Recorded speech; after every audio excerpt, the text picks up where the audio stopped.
है, ये आपको कैसे मालूम पड़ेगा?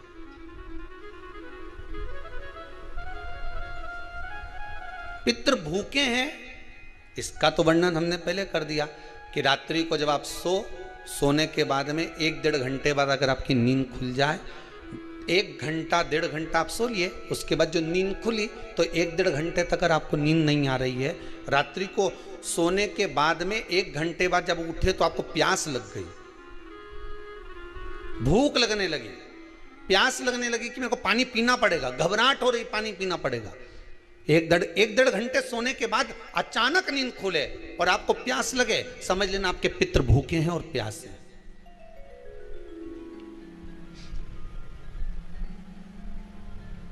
वो भूखे और प्यासे हैं, उनको जल की जरूरत है।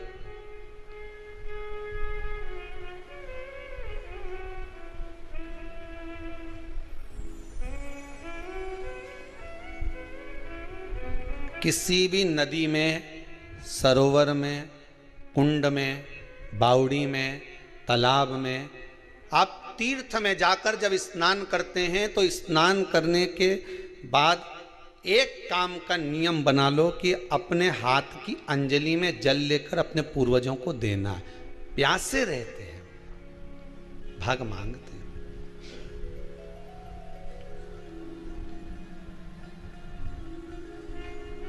भाग प्राप्त करना। 3 वृक्ष पितरों के तुल्य हैं। नैमिषारण्य की कथा में भी कहा था 3 वृक्ष पितरों के तुल्य हैं। पहला पीपल, दूसरा बट वृक्ष, तीसरा बेलपत्र का वृक्ष। ये पितरों के तुल्य हैं। अगर आपको रात्रि में नींद नहीं आ रही है, ऐसा लगता है कि रात्रि को 1 घंटा 1.5 घंटा सोने के बाद कुछ गलत गलत विचार आने लगते हैं, नींद सुबह 3 बजे तक 4 बजे तक नहीं आती, 4 बजे के बाद फिर नींद आती है, तो एक प्रैक्टिकल जरूर कर देखना। एक प्रैक्टिकल करने में क्या जाता है, प्रयास करने में क्या कुछ जाता है क्या? प्रैक्टिकल कर देखना कि कहीं सीओर वाला महाराज झूठ तो नहीं बोल रहा, तो प्रैक्टिकल करने में कुछ नहीं जाए। 1 लोटा पानी लो, उसमें थोड़ा सा कच्चा दूध डाल लीजिए, श्राद्ध पक्ष चल रहा है, बेलपत्री का पेड़ या पीपल का पेड़ या बट का पेड़, इन पेड़ के नीचे ले जाकर उस दूध को दोपहर में सुबह 10 बजे से लेकर 12 बजे के बीच में ले जाकर चढ़ा दीजिए। रात्रि को फिर ना आपको प्यास लगेगी, ना भूख लगेगी, नींद एक बार लगी तो सुबह ही खुलेगी। प्रैक्टिकल करने में क्या जाता है? पानी डालने में तुम्हारा कुछ जाएगा?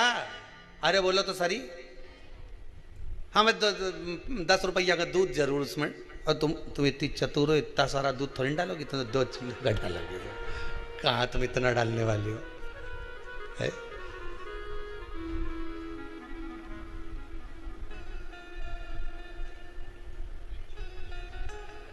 कहा बहुत चतुर लोग हो रहे संसार में हो।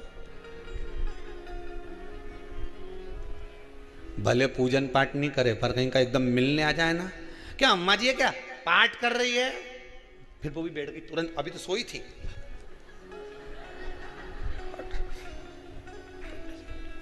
तुरंत।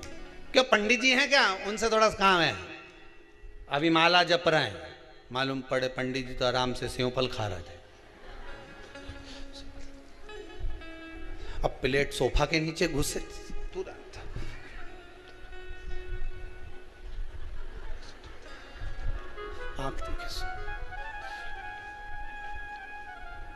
प्रैक्टिकल करने में क्या जाता है, कुछ भी नहीं बिगड़ेगा। ये तो बस जल डालोगे तुम्हारा ही कुछ अच्छा हो सकता है, बाबा की कृपा है।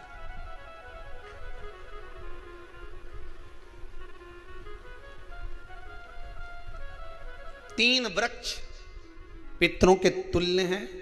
पहला जम के बोलिए पीपल, दूसरा बट वृक्ष, तीसरा बेलपत्री का वृक्ष। तीनों पीपल के वृक्ष में 52,000 ब्राह्मण एक साथ निवास करते हैं, इसलिए पितृतुल्य है। बट वृक्ष ब्रह्मा जी के मस्तक से बना, इसलिए पितृतुल्य है। और बेलपत्री का वृक्ष माता पार्वती जी के अश्रु से बना। जब आंसू गिरे थे माता जगत जननी जगदम्बा पार्वती के, उस समय पर पितृलोक में हलचल उत्पन्न हो गई थी। हमारी नातिन की आंख में आंसू कैसे आ गए? मैनावती की पुत्री है,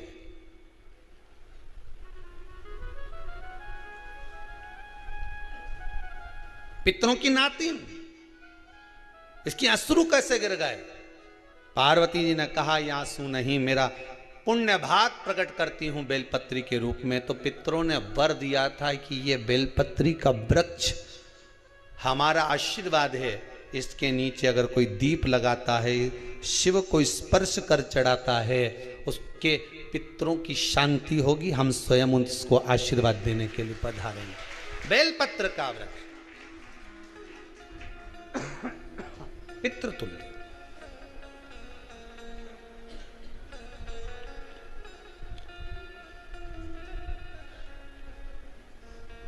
तो रात्रि को अगर भूख लग रही है, प्यास लग रही है, तो पितृदोष है। दूसरा पितृदोष का लक्षण बताया, घर में कोई शुभ कार्य ना हो, वंश की वृद्धि ना हो। 1 रुपये कमाओ, 1.25 रुपये खर्च हो रहे हैं, पैसा 10 जगह से कमाई आ रही है पर घर में टिक नहीं पा रही है, आया गया, पितृदोष है। जरा सी कटोरी पड़ी है, उसके पीछे विवाद चालू हो जाए, पानी ढुल गया उसके पीछे विवाद हो जाए, या छोटी छोटी बात में घर में क्लेश मचा हुआ है, पितृदोष है। समझ लो हमारे पूर्वज हमसे खुश नहीं है, प्रसन्न नहीं। कोई कहता है गुरुजी श्राद्ध बड़े बेटे को करना चाहिए कि छोटे को करना चाहिए?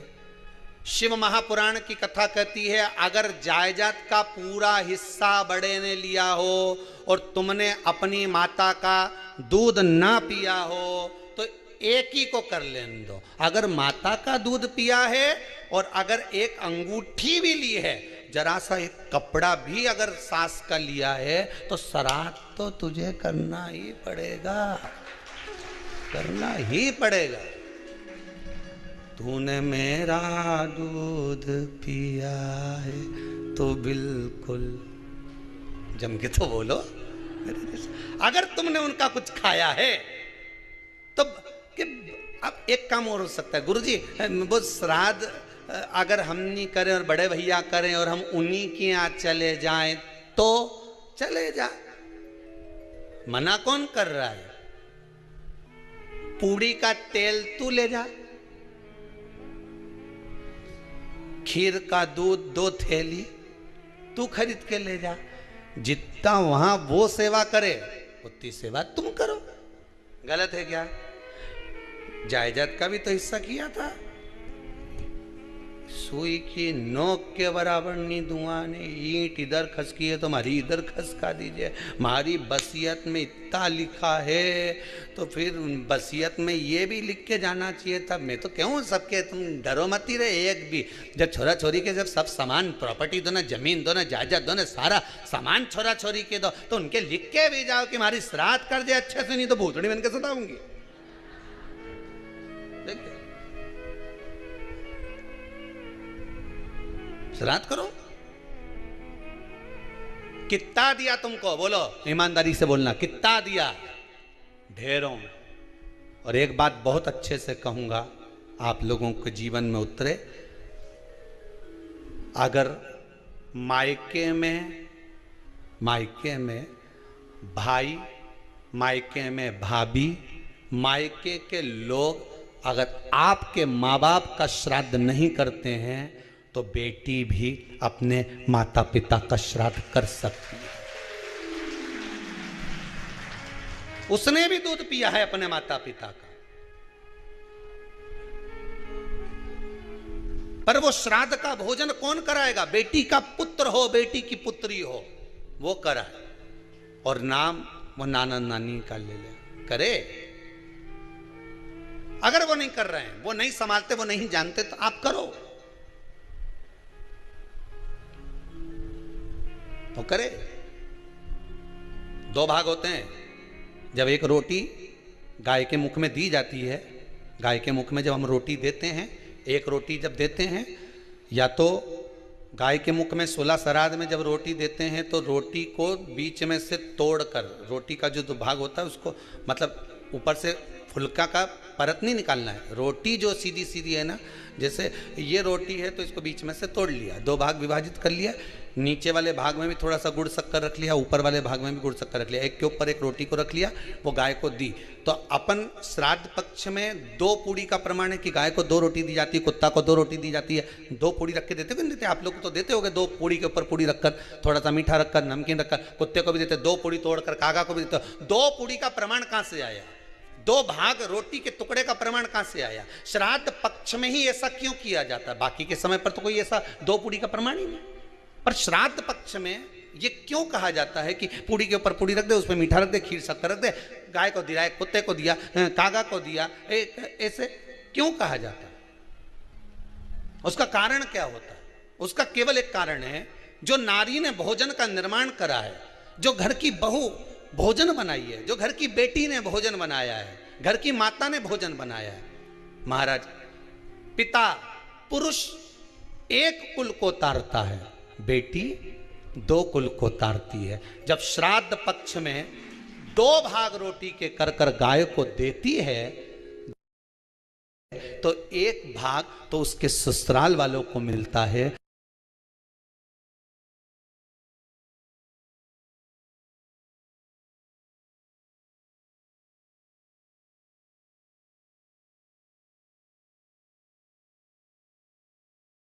मायके को भी मिले, ससुराल को भी। जब गया जी का पिंड होता है तो नाना नानी सबका स्मरण कराया जाता है। 2 भाग,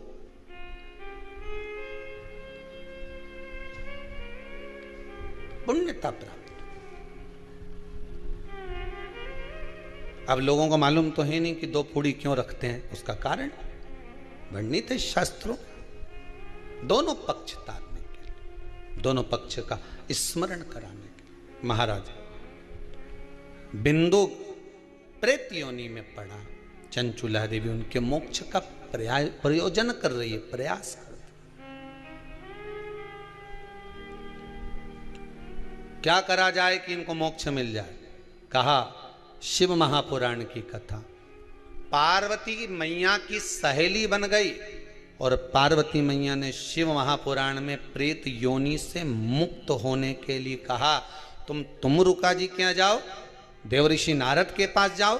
नारद जी ने तुमरुका जी के पास भेज दिया। क्यों? नारद जी जानते हैं मैं कथा नहीं कह सकता, मैं कथा सुन सकता हूं पर कह नहीं सकता। कहने के लिए मुझे बैठना पड़ेगा, सुनने के लिए हो सकता है कि मैं चले जाऊं, वापिस आकर बैठ जाऊं।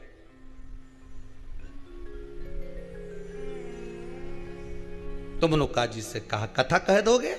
हाँ, कहने में क्या दिक्कत है? मेरे पति को प्रेत योनि से मुक्त करना है। तुमरुका जी बोलते हैं केवल तुम्हारा पति प्रेत योनि से मुक्त नहीं होगा।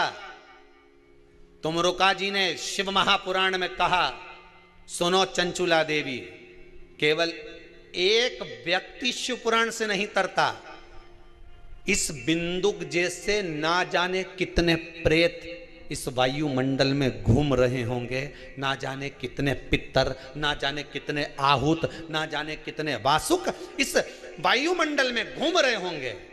तुम्हारा पति तुमको दिखा नहीं, तुम्हारा बिंदुक तुम्हें कभी नजर आया नहीं, फिर कारण। Britannia NutriChoice presents. I got bulges, I'm a bulgy. My quads and hams and pecs, so I'm sexy. My body's rocking, people talking, I'm so fit. विदेश पांडे, आज कुछ अलग खाया क्या? NutriChoice digestive zero bro. Feel good करना है तो you have got to make the NutriChoice, right? Ranveer जैसा ग्रेट तो फील करोगे ही जब बिस्किट में होगा 0 एडेड शुगर एंड 0 मैदा। Britannia NutriChoice digestive zero.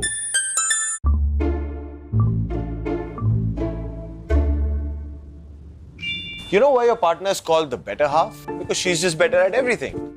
Better taste, better brains, better comebacks. और तो और रियल एस्टेट में भी उनके लिए है सब कुछ बेटर। फीमेल होम ओनर्स के लिए bank schemes better, interest rates lower, loan approval faster, everything is just better. के गया था, बस मन में शांति नहीं है। घर में सारा सुख है पर हृदय में शांति नहीं, समझ लो पितृदोष है। क्या करा जाए फिर? क्या करोगे महाराज? हृदय शांति, हृदय में शांति। केवल एक अकेला बिंदुक शिव महापुराण की कथा सुनकर नहीं तरेगा। तुमरुका जी कहते हैं, जिस समय पर मैं शिव महापुराण की कथा कहूंगा, सुनो चंचुला देवी, इस संसार के इस भूमंडल पर मृत्यु लोक में जितने भी जीव इस संसार सागर में भटक रहे होंगे, शिव महापुराण की कथा सुनकर वो भी तर जाएंगे। ये अकेली बिंदुक को तारने वाली नहीं है। इस मृत्यु लोक में जो विराजमान, आज भी नियम है महाराज, श्राद्ध का भोजन टेबल पर नहीं कराया जाता। श्राद्ध का भोजन ब्राह्मण को कुर्सी पर बिठाकर नहीं कराया जाता। श्राद्ध का भोजन किसी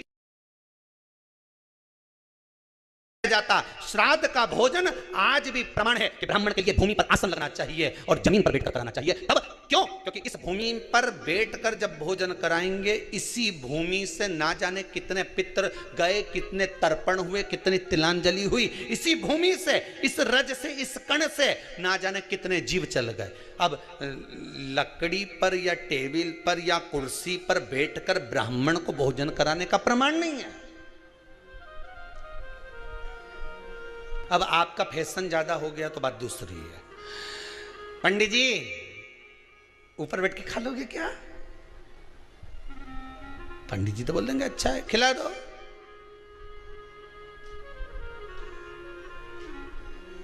ऊपर बैठ के क्यों?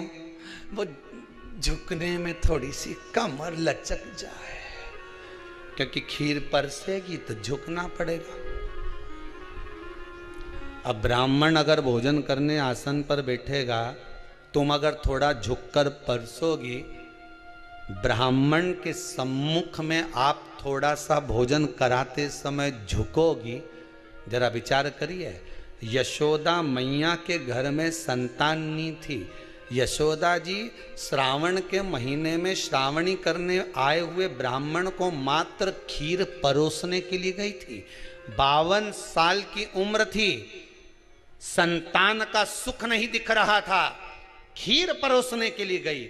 उतनी देर में ब्राह्मणों ने देखा इनके घर में संतान नहीं है, पुत्र भव कह दिया। और यशोदा जी के पति श्री नंदराय जी कह रहे हैं कि बाबा मैं 60 का, ये 55 की, बाल हो गए धोले और तुम कह रहे हो पुत्र होगा। कहां से होगा? ब्राह्मण कहते हैं, ब्राह्मण जब भोजन करता है, भोजन करते समय जब वर देता है, वो वर गलत नहीं हो सकता, कहीं से भी आएगा, पर छोरा तो आएगा। और आया, कहीं से भी आया, पर पुत्र आया, क्योंकि आशीर्वाद दिया था। श्राद्ध पक्ष का भोजन टेबल पर नहीं, कुर्सी पर नहीं, श्राद्ध पक्ष का भोजन ब्राह्मण को आसन लगाकर जमीन पर कराना चाहिए, भूमि पर।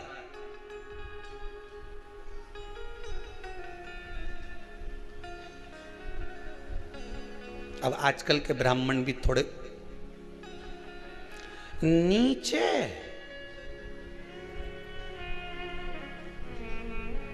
अगर हम टेबल पे ही जिम लें तो जी अब क्या बोले भी तो क्या बोले, तुम मैं बताओ।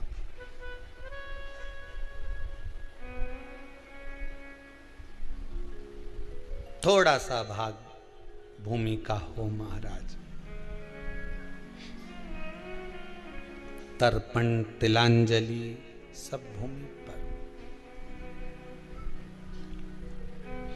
हम तो जो जजमान हवन करने के लिए भी जो जजमान लोग नाम लिखाए हैं पितरों के लिए, तो हम उनको भी कहते हैं कि कुर्सी पर बैठकर आओ